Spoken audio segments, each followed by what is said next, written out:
ئەو کاتان باش هاوڕێیان لە هەر کوێ هەن لە هەر شوێنەیەک هەن هەرچی ئەکەن هاوڕێیانی هاوبیر دژەبیر ئێوارەتان باش ئەو کاتتان باش شاد بن سەربەرز بن وە هیوای جوانترین و باشترینەکانتان بۆ خوازم بابەتێک کە ئەوڕۆ ئەمەوێت ڕاوبۆچوونی شخصی خۆمی لەسەر دەربڕم یعنی بابەتێک بوو کە ڤیدیۆیەک بوو هەندێک ڕپۆرتاژی ئەم دوایانەی مەلاکرێکار و بە تایبەت ڤیدیۆیەکی هەبوو ڕپۆرتاژێکی هەبوو لەسەر ڕێفراندۆم لە باشووری کوردستان و ئەوەی کە ڕێفراندۆم تەزویر دەکرێت ئەوەی کە لە کوردستان دموکراسی نییە ئەوەی لە کوردستان نادادپەروەری هەیە و ئەو چەواشەکاریانەی کە موسڵمانێکی تونڕە و کە ئەوڕۆ لە دنیا بە بنلادنی کوردی بەناوبانگە و تەنانەت هەندێک ڕپۆرتاژی لە هەندێک تەلەڤیزیۆن و شوێنی دیکەیە من ڕاوبۆچوونی خۆم تەنیا دەرئەبڕم بەداخەوە ینی ئەوڕۆ کەسێکی مەترسیدار کەسێکە چەندین وڵات سکاڵای لەسەر تۆمار کردو وەکو مەلاکرێکار تەنیا لەبەر ئەوەی کە هەندێک ئەحساسات و حماسەتی گەنجی کوردیان خەڵکی کوردەوانەی کە نائومید بوون لە دەسەڵاتی باشووری کوردستان لە ڕپۆرتاژێکدا لە چاوپێکەوتنێکدا لە ڤیدیۆ لایڤێکدا بە هەزار مرۆڤی کورد دانیشێ سەیری ئەکات وە گوێی بۆ ڕاگرێەوە بەهوچەچەی بۆ کاوە چەپڵەی بۆ لێ ئەدات ئەمە بەڕای من کارەساتە ئەمە کارەساتێکی زۆر زۆر گەورەیە یەک مەلاکرێکار بە چ سلاحیەتێکەوە بێت باسی ئازادی و دموکراسی و پرۆسەی ڕەفراندۆم بکات بە چه سلاحیەتێکەوە بێت باسی دادپەروەری و مافپەروەری بکات کی ئەو سلاحیەتەی ئەو پێگەی بە مەلاکرێکارداوە بێ باسی تەزویری ڕەفراندۆم لە کوردستان کە ئێستا بە هەموو کەموو کوردیەکانی باشووری کوردستانیشەوە بە هەموو سەقەتی و گەندەڵیەکانی ئەحزابی باشووری کوردستانی شەوە کی ئەو سلاحیەتە بە مەلاکرێکار ئەدات بێ لەسەر ئازادیان دموکراسیان پرۆسەی ڕێفراندۆم کە ڕوکنی هەر گرنگی دموکراسیە لە هەر شوێنەیەک بێت باسی ئەوە بکە و خطابی سیاسی هەبێت و خطاب بدات بۆ میلەتی کورد هەر شتێک کە میلەتی کورد علاقەدار بکات کی ئەو سەلاحیەتە بە مەلاکرێکارەدا کە لەو ڕابطەوە کە هەر شتێک پەیوەندی بە کوردەوە هەیەت بێ خەتابی سیاسی بدات کی ئەم سەلاحیەتەی پێ ئەدات یعنی ئاینەکەی تۆ پێغەمبەرەکەت قورئانەکەت شریعەتەکەت ئەوەی کە هەیەی ئەوەی کە ناوڕۆکێتی دژی ئازادی دژی دموکراسی دژی مافی مرۆڤ دژی مافی مناڵ دژی مافی ژن دژی مافی ئاینەکان دژی هەموو ئەو شتانەیە کە لە دموکراسیا پێناسە کراوە و تۆ ئەو ڕۆدیەی ئەم دروشمانە بە من دەفرۆشیتەوە بە گەنجانی بەدبەختی نەخوێندەواری ساویلکە خەڵکانێکی ساویلکەی نەخوێندەوار کە هیچ زانیاریەکیان لەبارەی ئەو ئاینەی کە هەڵیان بژاردووە نیانە و نایزانن. یعنی تۆ دموکراسی چۆن پێناسەکەی، چۆن لە دموکراسی گەیشتووی؟ بێگومان خوێندنەوەت هەبووە لەسەر دموکراسی، بێگومان دەزانی دموکراسی چییە. دموکراسی ئەو پرۆسەیە کە لە نێویدا، ئەو سیستەمەیە کە لە نێویدا بۆ پارلەمان کە ڕۆکنی ئەساسی دموکراسیە، خەڵک بۆ خۆی، خەڵکی ئاسایی بۆ خۆی نوێنەرانی خۆی هەڵەبژێرێت. ئەم نوێنەرانە هەر ئاینێکیان بێ، هەر بیرڕایەکیان هەبێ، هەر تێفکرینێکیان هەبێت، هەر گرایشێکی سیاسی و ئاینی ئیدۆلۆژیان هەبێت، خەڵک ئەمانە ئازادانە هەڵەبژێرن. خەڵک ئەحزابی خۆیان ئازادانە هەڵەبژێرن، نوێنەرانی خۆیان، نوێنەرانی حزبی خۆیان ئازادانە هەڵەبژێرن بە اختیاری خۆیان و ئەینێرنەوە نێو پەرلەمانەوە. اینجا لە ئاینەکەی تۆیە کەی شتێک بە ناوی حزبایەتی هەیە؟ لە دینەکەی تۆیە تەنیا یەک حزب هەیە، ئەویش حزب وڵایە، تەنیا حزب وڵایە، تەنیا یەک حزب هەیە. اینجا پەرلەمانێکی دموکراتیک کە نوێنەری ژنی تیا بێت، ئەویش بە ئازادی هەڵبژاردننی جلوبەرگی ژنانێک کە ئازادانە هەڵبژێرن چی لەبەرەکەن لەنێو ئەو پەرلەمانەیە بن. کەسانێک حزبانێک لە هەر بیر و بۆچوونێکەن، لە حزبی چەپیتیایە، نوێنەری چەپیتیایە، نوێنەری کەمینە نەتەوەیەکان، کەمینە ئاینیەکانی ئاینی جیاوازی تایە. ئەمانە کەی لە ئیسلامدا هەن؟ ئەمانە کەی لە ئیسلامدا هەن؟ ئەسڵەن ئیسلام کەی باوەڕی بە پەرلەمان هەبووە؟ کەی باوەڕی بە کەی لە نێو ئیسلامە پەرلەمان هەیە؟ مافی چارەنووسی گەلان هەیە؟ کەی ڕێگە بە گەلان دراوە، بە میلەتەکانی میلەتە جیاوازەکان دراوە کە مافی چارەی خۆنووسییان هەبێت؟ کەی ئەوە لە ئیسلامدا هەیە؟ و هەروەها لە ئیسلامدا چەمکی نیشتمان، ئاڵا، وڵات، وزانم ئەمانە کەی مەفهومی هەیە؟ پەرلەمان و دەستور کەی لە ئیسلامە مەفهومی هەیە؟ کەی پێناسەکراوە؟ لە ئیسلامدا، لە ئیسلامی نابی محەممەدی، ئەو ئیسلامە محەممەدیەی کە ئۆرجیناڵە، تەنیا یەک سیستمی بەڕێوەبەری هەیە، یەک سیستمی سیاسی هەیە، ئەویش سیستەمی خلافەتی ئیسلامیە. و هەروەها تەنیا یەک ئاڵای هەیە ئیسلام، ئەویش ئاڵای لا ئیلاهە ئیلا الله محەممەد ڕەسوول اللهە، ئاڵای داعەشە. دەستوری ئیسلام تەنیا شەریعەتە، قورئانە. ئەمانە ینی ئەو شتانەی کە تۆ ئێستا بە ئێمەی ئەفرۆشیتەوە بە ناوی دموکراسی و باسی دموکراسی و ئەو شتانەمان بۆ ئەەکەی ئازادی و ئەو شتانە، ئەمانە وەکو کوردەکانی باشوور ئەڵێن بڕۆ بۆ حەلاوی باسکە، بڕۆ بۆ حەلاوی باسکە. دینەکەی تۆ و شەریعەتی تۆ کەی باوەڕی بەو شتانە هەیە؟ شەریعەتەکەی تۆ، قورئانەکەی تۆ دژی هەموو ئەم خاڵانەیە کە لە نێو کە خاڵی دموکراسی لە نێو دموکراسی هەگونجێن، مادەکانی دموکراسین، پێناسەکانی دموکراسین، هەموو ئەم خاڵانە تۆ بە دژمنی خۆتی ئەزانی لە ئاینەکەدا. لە شریعەتی تۆیە، لە شریعەتی ئیسلامی تۆیە، مناڵێکی 9 ساڵان، کچۆڵەیەکی 9 ساڵان تۆ دەتوانی زەواجی لەگەڵکەی، سێکسی لەگەڵکەی. لە یاسای دموکراسیدا ئەمە بازرگانیە، ئەمە دەستدرێژی سەکسیە و سزای لەسەرە. لە شریعەتەکەی تۆیە پیاو بۆی هەیە 4 ژن بهێنێ، لە دموکراسیە ئەمە بە پێشێلکردنی مافی مرۆڤ و پێشێلکردنی مافی ژنان لە قەڵەم ئەدرێت. لە شریعەت و قورئانەکەی تۆیە، لە ئاینەکەی تۆیە ڕەوایە، ڕێگەت پێدراوە ماڵ و مناڵ و ژنی ئینسانی ناموسڵمان، خەڵکانی ناموسڵمان بە قەولی خۆت کافر تاڵان بکەین. ماڵیان تاڵان بکەی ژنیان بکەیتە کەنیزە دەستدرێژی بکەیتە سەر ژنەکانیان بە غەنیمە وەربگری مناڵەکانیان بکەی بە غوڵام و بە کەنیزە ئەمانە هەموو ڕێگە پێدراون و ئەمانە لە دموکراسیدا نەفیکراون ئەمانە لە دموکراسیدا نین و ئەوەی کە ڕوکنی دموکراسیە دموکراسی دەڵێت تۆ ئازادی چۆن بیرەکەیتەوە تۆ ئازادی چۆن قسە بکەیت تۆ ئازادی چ دینێک هەڵەبژێریت تۆ ئازادی چ ئایدۆلۆژیایەک بیر و باوەڕێک لاخوازێکی سیاسی لاخوازێکی دینی هەڵەبژێری ئازادیت لەوەی چ دینێک هەڵەبژێری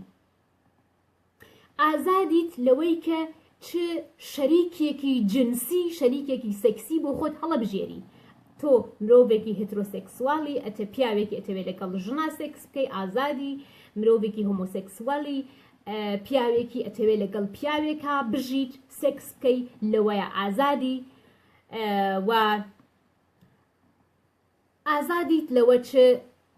چ بیر و بۆچوونێکت هەبێت ئازادیت لەوەی کە چۆن ژیان بکەی ئازادیت لەوەی کە چۆن چی لەبەر بکەیت هەموو ئەمانە ڕوکنی دموکراسین کە تۆ باوەڕت بەمانە نییە کە ئەمانە ناگونجێن لە شەریعەتی ئیسلامی تۆیە لە قورعانەکەی تۆیە ئەمانە ناگونجێن لەگەڵ سیستمی ئیسلامی تۆیە و 360 دەرەجە جیاوازیان لەگەڵ شەریعەتی تۆیە هەیە اینجا ینی مەلا کرێکار تۆ کەی ڕۆژێک لە ڕۆژان دڵۆپێک ئارەقە دڵۆپێک خوێنت بۆ نەحامەتیەکانی میلەتی کورد بۆ چەرمەسەریەکانی میلەتی کورد بۆ مافڕەواکانی میلەتی کورد و بۆ پێشەلکاریەکانی ئەو وڵاتە ئیسلامیانەی کە بەرامبەر کورد کردویانە کەی دڵۆپێک ئارەقەی و کەی دڵۆپێک خوێنت ڕژاندووە کە ئەمڕۆ بێ ئەم دروشمانە بە من بفرۆشی کە لە فڵان پارچەی کوردستانە ئازادی نییە و دموکراسی نییە و مافی مرۆڤ نییە ئەمە بۆ هەر کەسێک شەرعیەتی هەبێت کە بیڵێت بۆ تۆ شەرعیەتی نییە بۆ تۆ ئەوە شەرعیە تۆ سلاحیەتی ئەوەت نییە کە بێ ئەم باسە بۆ ئینسانی کورد بکەی بۆ مرۆڤی کورد بکەی ئەو کاتانەی کە مافەکانی میلەتێک بە ناوی میلەتی کورد بە هەموو شێوازێک پێشێل ئەکرا بە هەموو شێوازێک دەستدرێژی ئەکرایە سەر لەلایەن دەوڵەتانی ئیسلامی جیرانەوە دراوسێ وەک ئێران وەک عێراق وەک تورکیا وەک سووریا ئەو کاتانە تۆ لەکوێ بووی لە کاتی ڕاپەڕیندا لە کاتی کۆچڕەوەکەدا کۆڕەوەکەیە لە کاتی ئەو هەموو چەرمەسیرەیە کە بەسەر میلەتی کووردا هاتووە بەسەر مرۆڤی کووردا هاتووە تۆ لەکوێ بووی ئەو کاتێک کە ماڵی کورد وێرانەکرا و ماڵی کورد ئەسووتێنرا و ژن و کچی کورد دەفرۆشرا بە موسڵمانی عەرەب و بە شێخی عەرەب تۆ چ خەڵەتێکت ئەکرد تۆ لەکوێ بووی هەموومان دەزانین تۆ لەکوێ بووی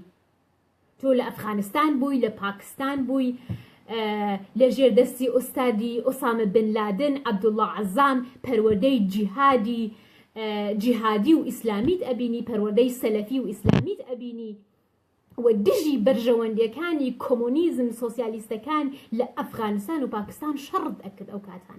ئەو کاتانە کە میلەتی کورد دەست و پەنجەی لەگەڵ ئەو هەموو نەهاتیە نەرمە کرد ئەتۆ لەوێ بووی دژی کۆمۆنیزم بووی دژی حرەکەتی چەپ بووی دژی ئازادی خوازی بووی شەڕت ئەکرد و دوو ساڵ کە تۆ ڕێبەرایەتی ئەنسارولئیسلامت کە 2 ساڵ کە لە کوردستان بووی ڕێبەرایەتی بزوتنەوەی ئیسلامیت کرد ئەو 2 ساڵە جوانترین ناوچەی کوردت جوانترین ناوچەی کورد کە ئازادترین ناوچەی کوردیش بوو لە مافی ڕعایەتکردن و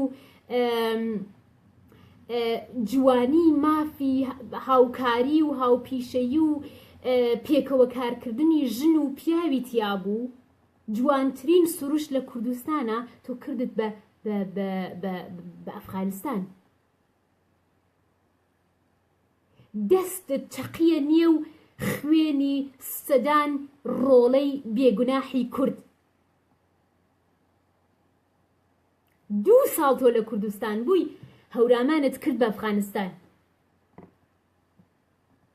هەورامانت کرد بە ئەفغانستان. لێرەوە من پێت دەڵێم تۆ بۆ من تەنیا عەرەبێکی فاشیستی، تۆ بۆ من ڤایرۆسێکی کوشندەی بۆ کۆمەڵگەی دموکراتیک، بۆ ئازادی، بۆ کۆمەڵگەی ئازاد، بۆ مافی مرۆڤ.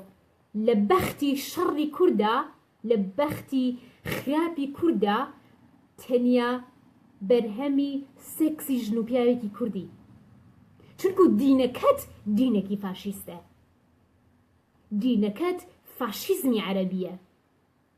دینەکەت ڕێگەت پێدا کە فاشیستی. محەممەد ئەڵێ من عەرەبم، قورئان عەرەبیە، و کەسێک کە موسڵمان بێت ئەبێت کۆلێ عەرەب بێت، ئەبێت عەرەبی خۆش بوێت. خلافەتی ئیسلامی یان ئەبێ لە دەستی قوڕەیشدا بێت یان ئەبێ لە دەستی عەرەبدا بێت.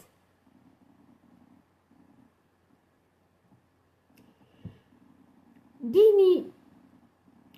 دەستدرێژی، تاڵان، کوشتن،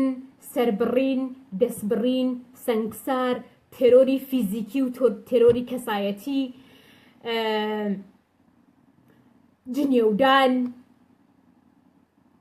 ئەم دینە کەی سەڵاحیەتی ئەوەی هەیە، کەی لەو پێگەیەدایە کە ئاخوندێکی وەکو تۆ، مەلایەکی وەکو تۆ کە نوێنەرایەتی ئەو دینەکات بێت باسی مافەکانی کورد لە باشووری کوردستان یان هەر پارچەیەکی کوردستان بکات، یان باسی نەبوونی دموکراسی یان نەبوونی ئازادی یان تەزویر و ئەم شتانە بکات. هەر سیستمێکی گەندەڵ لە هەر گۆشەیەکی دنیا، هەر سیستمێکی گەندەڵ هەبێت، هەر سیستمێکی گەندەڵ دڵنیابە گەندەڵتر لە ئاینەکەی تۆ نییە، گەندەڵتر لە پێغەمبەرەکەی تۆ نییە، گەندەڵتر لە قورئانەکەی تۆ نییە، گەندەڵتر لە شەریعەتەکەی تۆ نییە، و نامرۆڤانەتر لە شەریعەتەکەی تۆ و لە ئاینەکەی تۆ نییە. دڵنیابە. ئەی تۆ نەبووی دەتوت هەر کوردێک خۆی بە موسڵمان ئەزانێ بێ بچێتە نێو داعشەوە و جیهاد بکە؟ ئەی تۆ نەبوویت و نیت بەردەوام گەنجانی بەدبەختی ساویلکەی نەخوێندەواری ئیحساسی کورد هانەدەی بە خیتابە ئیحساسیەکانتەوە، بە خیتابە توند و تویژیەکانتەوە هانەدەی کە بچنە نێو داعشەوە و جیهادی ئیسلامی بکەن، شەڕ دژی پێشمەرگە و گەریلا بکەن؟ ئەی تۆ نەبووی واستەی نێوان ئوسامە بن لادن و سەدام حوسەین بووی؟ پەیغام و بەسخامەکانت دەهێنا و دەتبرد؟ تۆ نەبووی؟ تۆ نەبووی حکمی کوشتنی مەریوان حەڵەبجەی داوتت هەر کەس موسڵمانە خۆ بە موسڵمانە زانێ لە هەر کوێ بینی تەورێکی لەسەر بدا و ملی بپەڕێنێت؟ تۆ نەبووی؟ ئێستا بە کام حەیاوە، ئێستا بە کام کەرامەتەوە، بە کام شرافەتەوە تۆ دیەی باسی هەر شتێک بکەی کە پەیوەندی بە کوردەوە هەبێت؟ بە کام حەیاوە؟ ئەویش لە ڕێگای هەندێک کەناڵی فاشلی منحەرفی نەخۆشی وردە بورژوای سەرمایەداری وەکو NRT وەکو هەندێک کەناڵی دیکە کە تەنیا لەبەر ئەوەی دژایەتی پارتی و یەکەتی بکەن ئامادەن مەشروعیەت بە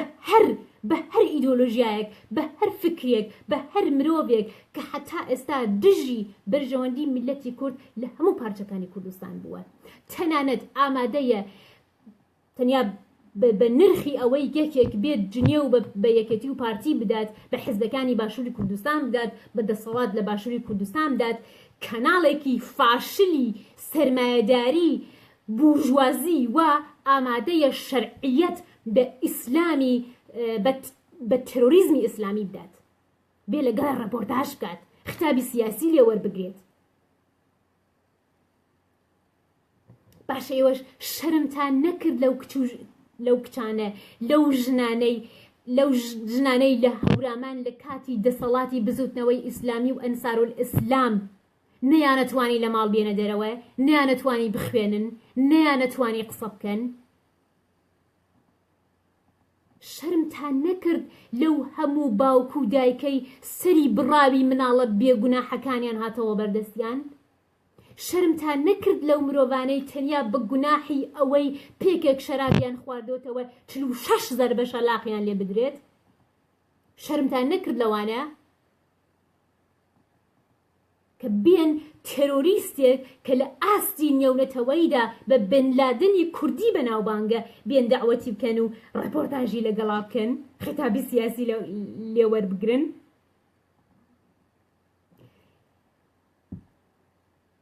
مەلاکرێکار ئەبێ بێتەوە بۆلاتان، مەلاکرێکار ئەبێ بێتەوە هەمووتان کۆکاتەوە، بەساتان کۆکاتەوە، کچە پێشکەشکارەکانتان بێژەرەکانتان کە بەجلی کراوەوە دێن قسەکەن، هەموو کچە بێژەرەکانتان بێت بیان خاتەوە نێو ماڵەوە، بیان خزێندە نێو چارشیە و مەقنعە و بۆرقە و ئەو شتانەوە، خۆتان بەڕیشەوە بنێرێت بۆ قورئان خوێندن و بۆ جیهادی ئیسلامی دژی کافرەکان. ئەو کاتە ئێوە ئەزانن منێ ماست چەندێک کەرەی هەیە، ئەو کاتە دەزانن. پیاوێک کە لە لیستی تێرۆریزمی نێونەتەوەییدایە، ئوسترالیایەکان داوایەکەن، ئیتالیایەکان داوایەکەن، کوردەکان سکاڵایان لەسەرە، نۆروێژیەکان سکاڵایان لەسەرە. اینجا کەناڵی کوردی دێت ڕەپۆرتاژی لەگەڵەکات، مەشروعیەتی پێدەدات، خیتابی سیاسی لێ وەرەگرێت، تەنیا لەبەر چی؟ لەبەر ئەوەی کە خیتابەکانی دژی دەسەڵاتی سیاسین لە باشووری کوردستان. چی نیەوە؟ چ مەوجوداتێکن، چ بوونەوەرێکن، نازانم. یعنی حیفیشە پێتان بڵێم تفلە ڕووچاوتان، حیفە بەڕاستی پێتان بڵێم. مەلاکرێکار لە نوێترین چاوپێکەوتنیدا لەگەڵ BBC پەرژن، یعنی BBC فارسی، ڕاستەوخۆ زۆر ڕاستەوخۆ زۆر ڕەشکاوانە هەندێک پەت ئەخاتە سەر ئاو کە زۆر بە ڕاشکاوانە، زۆر بە جەسوورانە دژایەتی کورد ئەکا، هەڕەشە لە کورد ئەکا، ڕاستەوخۆ هەم لە باشووری کوردستان و هەم لە ڕۆژئاوای کوردستان. چۆن ڕپۆرتاژەکەی لەگەڵ ژیاری گوڵە کە ڕپۆرتەرێکی کوردە لە BBC کارەکات، ژیار لی دەپرسێ، دەڵێ مامۆستا ئایا ئەو کوردانەی لە ڕۆژهەڵاتی کوردستان و لە باشووری کوردستان پەیوەندیەکەن بە داعشەوە، ئەچنە ڕێزەکانی داعشەوە، ئەچنە نێو داعشەوە، ئەچنە سووریا، ئەچنە عێراق، ئەچنە ئەفغانستان و تێکەڵی جیهاد ئەبن، ئەمانە بەلای تۆوە چۆن و ئایا ئەمانە هەڵەیان کردووە؟ و بەلاکرێکار دەڵێ ئەمن ناتوانم بڵێم ئەمانە هەڵەیان کردووە، چون ئەمانە کەسانێکی عاقڵ و باڵغ و ئازادن و ئازادن لەوەی کە چی هەڵەبژێرن. هاوڕیان، ئەمە ئەتوانن بچن لە BBC پرژن، کەسێک کە فارسی دەزانێت بەداخەوە کە من ئیمکانیاتی ئەوەم نییە و کاتی ئەوەم نییە کە دانیشم ژێرنووسی بکەم،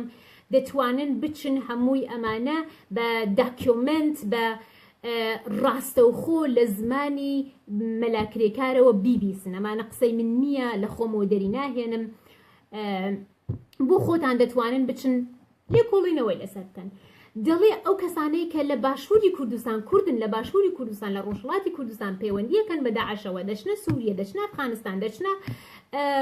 عێراق، ئەمانە من ناتوانم بڵێم هەڵەیان کردو، چونکو ئازادن لەوەی هەڵێبژێرن، چون ئینسانی باڵغ و ئازادن. ئەی باشە مەلاکرێکار، ئەو کەسەی کە قورئانی سووتاندبوو لە نۆروێژ کە تۆ فتوای ئەوەدا هەر کەسێک کە موسڵمانە ئەگەر ئەم کەسە بچێتە ماڵی شاژنی نۆروێژیش ئەبێ سەری بپەڕێنن، ئەبێ بیکوژن، ژنێک کە ئەیەوێت بە دڵی خۆی جلوبەرگ لەبەر بکات، ئینسانێک کە ئەیەوێ بە دڵی خۆی قسە بکات، ئینسانێک کە ئەیەوێ دینی خۆی ئایدۆلۆژیای خۆی سیاسەتی خۆی هەڵی بژێرێت ئەوەی کە مسلمانە نامسلمانە چەپە ڕاستە هەر شتێک ئەمانە تۆ چۆن بە عاقڵ و باڵغیان نازانیت چۆن بە ئازادیان نازانیت بەڵام کەسێک کە لە باشتر و ڕۆژهەڵاتی کوردستانەوە دەچێتە ناو داعش و شەڕی پێشمەرگە و گەریلاکات ئەمانە بە کەسانی ئازاد و عاقڵ و بالغ دەزانیت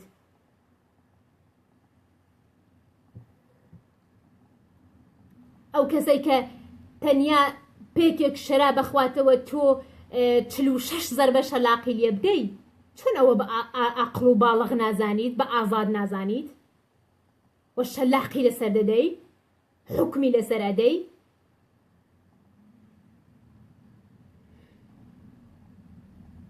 کرێکار مەلا کرێکار مەلا ناکرێکار لێرە وەک ئاخوندێکی ئیسلامی وەک مەلایەکی مجتەهیدێکی ئیسلامی سوننەی کورد دەڵێت خوێنی پێشمەرگە و خوێنی گەریلا حەڵاڵە بۆ ئەو کەسانەی لە نێو داعشن جیهاد ئەکەنوە بۆ ئەو کوردانەی کە پەیوەندی بە داعشەکەن و شەڕی پێشمەرگە و گەریلاکەن لە باشوور و لە ڕۆژاوی کوردستان چونکو عملاً ینی ئۆبژەکتیڤ ئەو هێزانەی کە ئێستا ئەکتیڤن لە شەڕکردن دژی داعش دژی تێرۆریزمی ئیسلامی تێرۆریزمی نێونەتەوەیی کووردە هەم لە باشووری کوردستان و هەم لە ڕۆژاوی کوردستان و ئەو کەسانەی کە پەیوەندی بە داعشەکەنەوە مەلاکرێکار بە عاقڵ و باڵغ و ئازادیان دەزانێت و هەروەها لە شوێنەیەکی دیکە ژیار لە مەلاکرێکار دەپرسێت کاربەدەستانی حکوومەتی هەرێمی کوردستان دەڵێن کە مەلاکرێکار بەدەیان ئینسانی کوردی ڕۆڵەی کوردی کوشتووە و مەلاکرێکار لە ئەو پەڕی بێ حەیاییدا دەڵێت درۆیە دەڵێ ئێستاش کوردستان حزبەکانی کوردستان نەیانتوانیوە ناوی یەک پێشمەرگە بێنن کە من کوشتومە ئەمە لە ناکرێکار بە قوربانی ڕیش و تۆ سەرۆکی ڕێبەری ئەنسار ئیسلام و ڕێبەری بزودنەوەی ئیسلامی بووی بە سەدان جەلادت لە بەردەسا بوون تۆ حکمت داوە بڕیارت داوە و جەلادەکانت سەری خەڵکیان پەڕاندووە سزایان بەسەر خەڵکی بێگوناحە سەپاندووە ڕەنگە ئەبوو بەکر ئەلبەغدادیش قەت هیچ کەس قەت یەک نەفەری سەر نەبڕی بێت ئۆسامە بن لادن ڕەنگە قەت کەسێکی نەکوشت بێت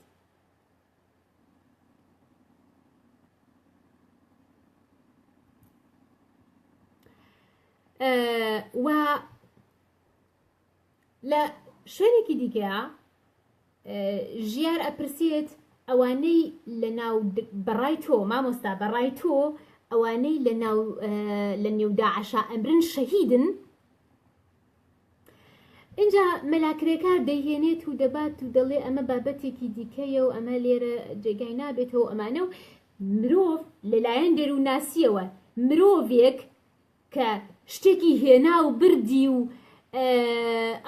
تەفرە ڕۆشت ینی ئۆبژەکتیڤ ئەو شتێک قبوڵە ئۆبژەکتیڤ ئەو شتێک قبوڵە ینی ئەرێیە پێشمەرگە و گەریلا شەهید نین بۆ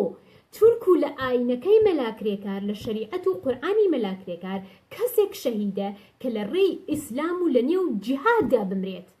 ئەوە شەهیدە اینجا لە سووریا و لە عێراق کێ جیهاد ئەکەن جیهادیستەکان کێن جیهادچیەکان کێن داعشە جیهاد دەکات و کێن ئەوانەی دژی جیهادچیەکان شەڕەکەن پێشمەرگە و گەریلایە کەواتە مەلاکرێکار خوێنی گەریلا و پێشمەرگەی حەڵاڵە بۆ داعشیەکان بۆ جیهادچیەکان و جیهادچی لە چاوی ئەو شەهیدە داعشیەکان شەهیدن پێشمەرگە شەهید نییە گەریلا شەهید نییە چون دژی ئیسلام شەڕەکەن مرتدن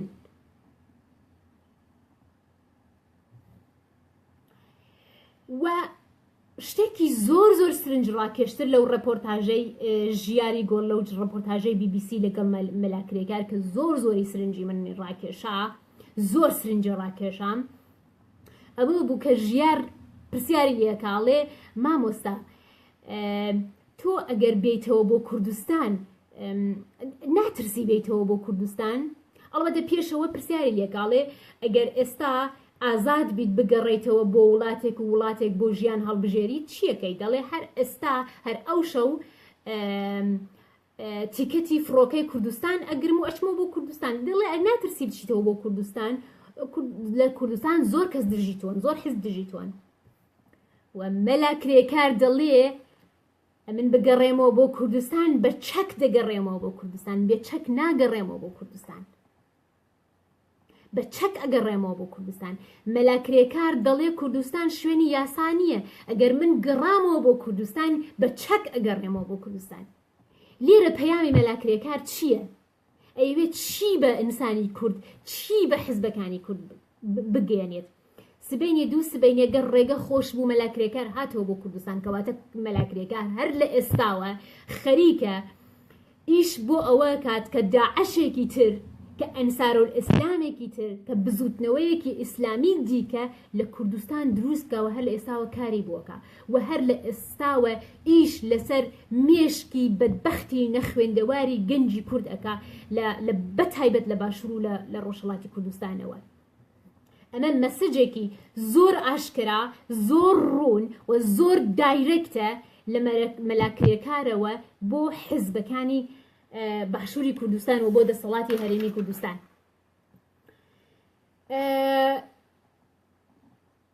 ژیار پرسیارێکی دیکەی لێکا، دەڵێ مامۆستا تۆ دۆخی سوننەکان چۆن هەڵەسەنگێنی؟ مەلا کرێکار دەڵێ سوننەکان ئەبێت بەرخۆدان بکەن، سوننەکان مافی خۆیانە، مافی ڕەوای خۆیانە، ئەبێ بەرخۆدان بکەن، ئەبێ شەڕ بکەن، ئەبێت حتا ئەو شوێنەی کە دەتوانن شەڕ بکەن بۆ ئەوەی کە مافەکانیان دیسان بگەڕێتەوە دەستی خۆیان. یعنی چی؟ لێرە مەلا کرێکار ئەوێت چی بڵێ؟ ئەیەوێت شەرعیەت بەو شەڕەی بکات کە ئیسلامی جیهادی سەلەفی سوننە بە ناوی داعەشەوە لە عێراق و سووریا ئیکات. لێرە مەلا کرێکار شەرعیەت بە شەڕی داعەش لە سووریا و لە عێراق دەدات، شەرعیەتی پێدەدات. و هەروەها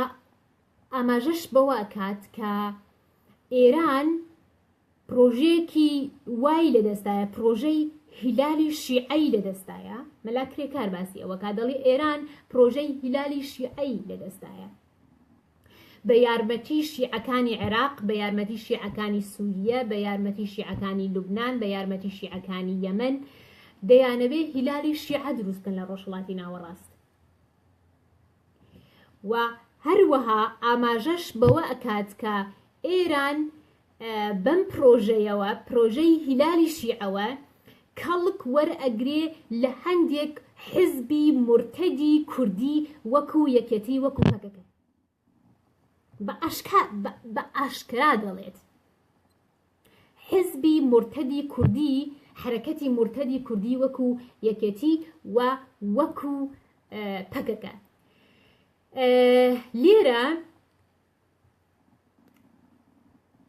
لێرە مەلا کرێکار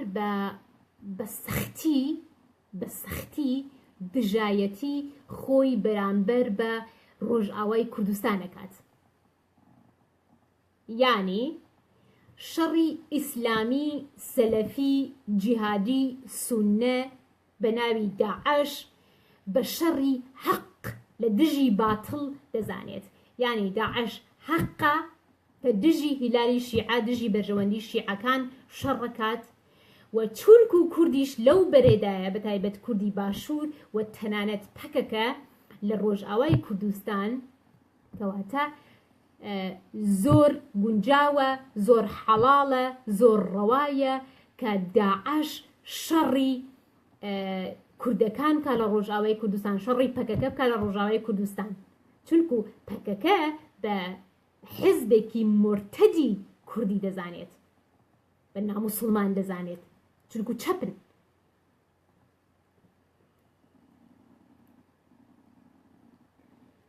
اینجا مەلا کرێکار تۆ چی ئەزانی، چی ئەزانی لە ئازار و جەرگسووتانی ئەو کچە ئێزدیانەی کە کەوتنە دەست ئیسلامیستە جیهادیستەکانی وەکو تۆ بەناو داعەش فرۆشێنران بە گروپ دەستدرێژی سێکسیان کرایە سەر ببوون بە کەنیزە سووتێنران تۆ چی ئەزانی لە ئازار و لە نەهامەتی ئەو دایکانەی کە کچەکانیان بە بەرچاویانەوە دەستدرێژیان کرایە سەر فرۆشریان کە لە ئازاری ئەو باوکانەی کوڕەکانیان بە بەرچاوی خۆیانەوە سەریان بڕدرێنرا لەلایەن هاوبیرانی تۆیەوە لەلایەن جیهادیستەکانی وەکو تۆوە چی ئەزانی لە ئازاری ئەو مناڵانەی کە دایکیان فرۆشێنرا و باوکیان سەربڕێنرا تۆ چی ئەزانی لەمانە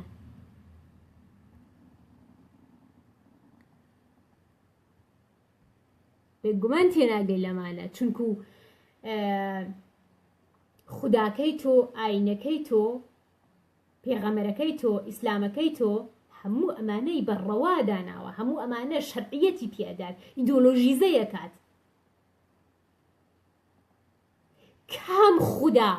کام قورئان کام شەریعەت وڵامی ئەو هەموو تاوانە ئەدات کە لە ئەفغانستان کرا بەرابەر بە میلەتی بێگوناح کە لە سووریا کرا بەرابەر بە میلەتی بێگوناح کام قورئان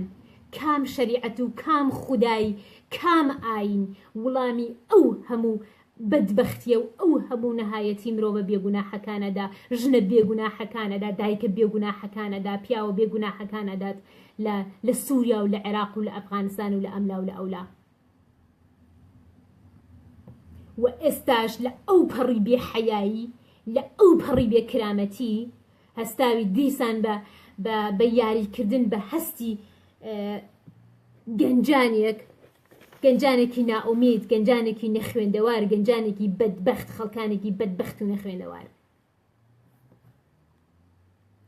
ئەو ڕپۆرتاژانەی کە من لە مەلاکرێکارم بینی بە تایبەتە و ڕپۆرتاژەی لەگەڵ بیبیسیە بە زەنگێکی زۆر مەترسیداری ئەزانم هەم بۆ باشووری کوردستان هەم بۆ ڕۆژاوای کوردستان بە تایبەت بۆ باشووری کوردستان باشووری کوردستان کاربەدەستانی حکومی و سیاسی لە باشووری کوردستان ئەم نوعە کەسانە یعنی دین لە ڕیفاه و لە خۆشگوزەرانی پەرەناسێنرێت دین لە خۆشی پەرەناسێنرێت دین لە خۆشیە گەشە ناکات مرۆڤانی وەکو مەلاکرێکار ئەم ڤایرۆسانە ئەم ئپیۆمانە ئەم کەسە نەخۆشانە ئەم کەسە توند و تیژانە ئاین بەگشتی لە شوێنەیەک کار لەسەر کاریگەری لەسەر مێشک و ڕۆحی ئینسانەکانەکەن لەو شوێنەی کە هەژاری تێدا بێت لەو شوێنانەی کە نەزانی نەخوێندەواری بێکاری نەبوونی ئاسایشی کۆمەڵایەتی نەبوونی ئاسایشی کار لەنێو ئەو کۆمەڵگایانە بێت دین لە شوێنەی ئاوا پەرەسێنی و گەشاکات کە تۆ ئەمانە ئاسایش خۆشگوزەرانی ژیانی جوان ژیانی خۆشگوزەران ژیانی ئارام ئەمنیەت و ئاسایشی کۆمەڵایەتی بۆ خەڵکەکەی خۆت دابین بکەی کەسانی وەکو مەلاکرێکار زەربی سفرە بن دەچنە ژێری سفرەوە دین دەچێتە ژێری سفرەوە چونکو مرۆڤ عادەتێتی لە مێژووی مرۆڤەوەیە مرۆڤ عادەتێتی لە نائومێدی و هەژاری پەنا بۆ خوا ئەبات پەنا بۆ ئاین ئەبات پەنا بۆ کەسانی ئاینی ئەبات بۆ پەنا بۆ کەسانی وەکو مەلاکرێکار ئەبات وە گوێ لە کەسانێک وەکو مەلاکرێکار ئەگرێت کورد میلەتێکی نەزانە بەرامبەر ئاینەکەی کورد میلەتێکی بێسەواد و نەخوێندەوارە بە نسبەت و ئاینەی کە هەڵی بژاردووە کورد میلەتێکە بەرابەر ئەو ئاینەی کە هەڵی بژاردووە قەت بە شێوەیەکی علمی بە شێوەیەکی زانستی تا ئێستا مەفهومی ئیسلامی بۆ نەوتراوە بۆشی نەکراوەتەوە پەروەردەی لەسەر نەبینیوە اینجا لە هەرکوێ تاوانێکی ئیسلامی ئەکرێت لە هەرکوێ کەسێکی ئیسلامی وڵاتێکی ئیسلامی حکوومەتێکی ئیسلامی حزبێکی ئیسلامی کەسێکی ئیسلامی تاوانێک ئەکا بەرابەر بە مرۆڤایەتی جا کورد دەڵێ ئەوە موسڵمان نییە ئەوە ئیسلام نییە کۆماری ئیسلامی ئێرانی شیعە موسڵمان نین سووریای شیعەی ئیسلامی ئەمانە موسڵمان نین ئیسلام نین اینجا ئەردۆغان ئیسلام نییە تاالبان ئیسلام نین ئەلقاعدە ئیسلام نین داعش ئیسلام نین عەرەبستانی سعودی ئیسلام نین ئەمانە بە کرێگیراوی سەرمایەدارین باش هەی کێ ئیسلامە لە لای توە خۆت بە ئیسلامەزانی با پێت بڵێن تۆ ئەسان موسڵمانی تۆ ئەسان ئیسلام نی چونکو ئەوانەی کە خۆیان بە خاوەنی ئیسلام ئەزانن تۆ بە موسڵمان نازان تۆ بە مرتەد دەزانن تۆی کورد هەر بە موسڵمان حساب ناکەن ئێرانیەکان لە بەرابەر سونەی سەلەفی ئالتەرناتیڤیان هەیە هەموو شتێکیان بەدیلە هەموو شتێکیان ئالتەرناتیڤە سونەکان محەممەدیان هەیە شیعەکان ئەلیان هەیە سونەکان قورعانیان هەیە شیعەکان نەهجول بەلاغەیان هەیە سونەکان عایشەیان هەیە شیعەکان فاتمەیان هەیە سونەکان خولەفای ڕاشدین و ئەسحاب و ئەملا و ئەولایان هەیە شیعەکان ئیمامەکانیان هەیە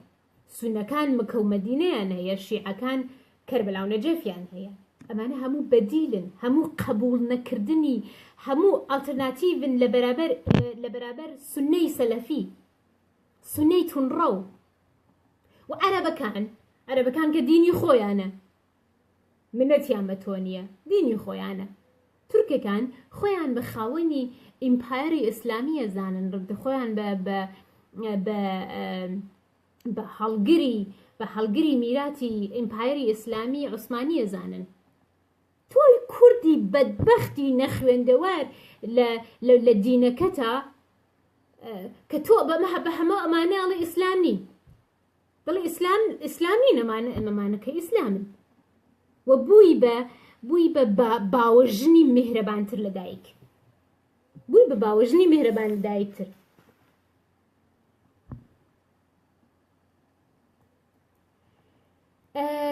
و لە کۆتاییە دەمەوێ شتێکی دیکە بڵێم مەلاکرەکە لەو ڕپۆرتاژەیەکە لەگەڵ BBC فارسی دەیکات لەگەڵ ژیاری گۆڵ باسی دادگایەکانی خۆیەکە لە نۆروێژ کە نزیکی 69 جار ئاوەها نەزانم لە بیرم نایە 69 جار دادگایی کراوە ئەمانە و هەتا ئێستا حکمی بەسەر نەدراوە هەتا ئێستا بەڵگەکان بەڵگەی ئەو نین ینی بەڵگەی پتە و خاوەن ناوەڕۆک نین بەڵام من ڕوانگەیەکی زۆر جیاوازترم هەیە لە تۆ مەلا کرێکار و لە زۆر کەسی دیکە ئەوەی کە تۆ ئێستا لە دڵی سیستمی کاپیتالیزمی لە دڵی سیستمی سەرمایەداریت زۆر بەعید نییە بێگومان دەوڵەتی نۆروێژ ئوروپا بەڵگەی تێر و تەسەلی هەیە دژی تۆ بێگومان بەڵگەی تێر و تەسەلی هەیە بەڵام سیاسەتی سەرمایەداری لە مێژووە سیاسەتی سەرمایەداری ئەوە بووە سیاسەتی سیستمە سەرمایەداریەکان ئەوە بوون کە کەسانی وەکو تۆ هەموو کاتێ وەکو ئامراز لە دەستی خۆیانە بهێڵنەوە و لە دەستی خۆیانە بەکاری بێنن کەسانی وەکو تۆ کەسانی تونڕەوی وەکو تۆ لە دەست خۆیانە بگرن و بەکارت بهێنن لە کاتێک کە لە وڵاتە شەرقیەکانە پێویستیان بوو دژی حرەکەتە چەپەکان دژی حرەکەتە ئازادی خوازەکان بەکارت بێنن ئەنسارۆل ئیسلامت پێ دروستکەن بزوتنەوەی ئیسلامیت پێ دروستکەن داعاشت پێ دروستکەن تاڵبانت پێ دروستکەن ئەلقاعدەت پێ دروستکەن ئەمە شتێکی بەعید و چاوەڕوان نەکرا و نەناسراو نییە لەلایەن لە نێو سیستمی سەرمایه‌داری و لە فەلسەفەی سەرمایه‌داریدا. ئەگینا تۆ سکاڵای ئیتالیات لەسەرە کە تۆ گەنجانت لە ئەوروپا هانداوە بشنە نێو داعەشەوە. داعش ئەو ڕێکخراوە تەرۆریستیە کە لە دڵی ئوروپا لە نێو کۆنسەرتەکانە مناڵی بێگوناحی تەنیا بە گوناحی ئەوەی ڕۆشتون موزیک پێ بگرن تەرۆری کردووە، لە نێو بازاڕەکانی کریسمەسە خەڵکیان تەرۆر کردووە. ئەمانای ئەوەی نییە کە ئەوروپا بەڵگەی نییە لەسەر تۆمەتبارکردنیتەوە، بەڵگەی چاکیە لەسەر تۆمەتبارکردنیتەوە، بەڵام بەکارە دەهێنێ لە ڕۆژێکە لە شوێنێکا کە پێویستی بێت دژی حرەکەتە چەپەکان، دژی حرەکەتە ئازادی خوازەکان لە وڵاتە شەرقیەکان، وەکو خومەینی، وەکو زۆر کەسی دیکە.